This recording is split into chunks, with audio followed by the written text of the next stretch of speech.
প্রকৃতি কেন জানি আমাকে অনেক বেশিই টানে। আমার গাছপালা এত বেশি ভালো লাগে কেন জানি না। ঠিক ছোটোবেলায় হয়তোবা মায়ের থেকে পেয়েছি। আর বৃষ্টি আসলে তো আমি সর্বপ্রথম যে কাজগুলো করি, আমার যত ইনডোর প্ল্যান্ট আছে সবগুলোকে আমি বৃষ্টির পানিতে দিয়ে দিই, যাতে পাতাগুলো সব সতেজ থাকে। আর আমি চেষ্টা করি সব সময় সপ্তাহে একবার করে রোদে দেওয়ার জন্য, যখনই সময় পাই তখনই। তো আমি তো ছোটোবেলা থেকেই অনেক বেশি গাছপ্রেমী, তার উপরে আজকের ওয়েদারটা মাশাল্লাহ অনেক বেশি সুন্দর। আর এর ভিতরে অনেক দিন পর মার বারান্দায় আসলাম, মানে আমার শাশুড়ি মার বারান্দায় আসলাম, খুব কম আসা হয়। তো এসে তো দেখলাম মাশাল্লাহ দিলে অনেকগুলো ফুল ফুটে আছে।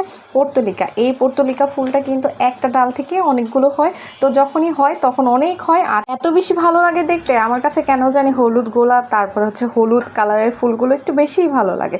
তো যাই হোক, আপনার নয়নতারা গাছটাও কিন্তু অনেক সুন্দর হয়েছে। তো মা নয়নতারা, তারপর এইটা হচ্ছে ক্যাকটাসের, এক একটা বিভিন্ন কালারের হয়। তো আমি এসে দেখলাম হঠাৎ করে অনেকগুলো থোকা থোকা গাছ রয়ে গিয়েছে, গাছের ভিতর ফুলগুলো রয়েছে, এত দেখতে ভালো লাগতেছিল। তো চেষ্টা করি যখন সময় পাই তখন মার বারান্দায় আসার জন্য। অলমোস্ট আমার বারান্দায় থাকা হয়। তো বৃষ্টি হচ্ছিল দেখে অনেক বেশি ভালো লাগতেছিল। তো ভাবলাম যে আজকে সবগুলোই গাছ দেখি।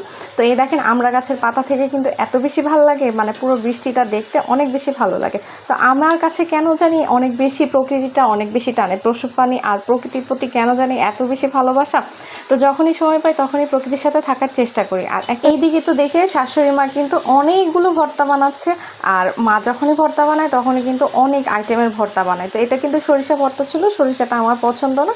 তো আমার হাজব্যান্ড খায়, তো আমার শাশুড়ি খায়। তো যাই হোক, মা কিন্তু অনেকগুলো ভর্তা বানিয়েছে। তো আমি জানি না কি আপনারা এটা খান কি না। এটা পটলের খোসার ভর্তা। তো এটা সেদ্ধ করে তারপরে একটু হালকা ভেজে তারপরে করে।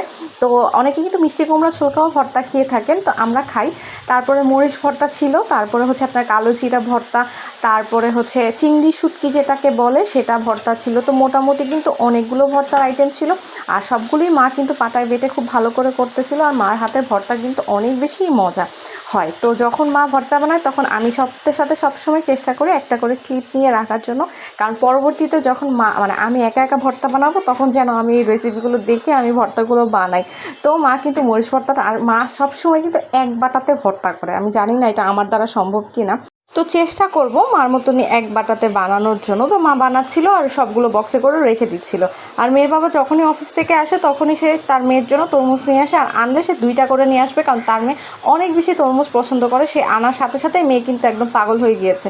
তো ওর বাবা বললো যে একটুখানি জুস বানিয়ে দিতে। তো তার জন্য কিন্তু আমি একটু হালকা বিট লবণ আর চিনি দিয়ে জুস বানিয়ে দিলাম। তারপর আমি বিকালের জন্য হচ্ছে আপনার একটু ডিম চপ করেছিলাম, কারণ আমার ননদ আর আমার মেয়ে কিন্তু ডিম চপটা খেতে খুবই পছন্দ করে।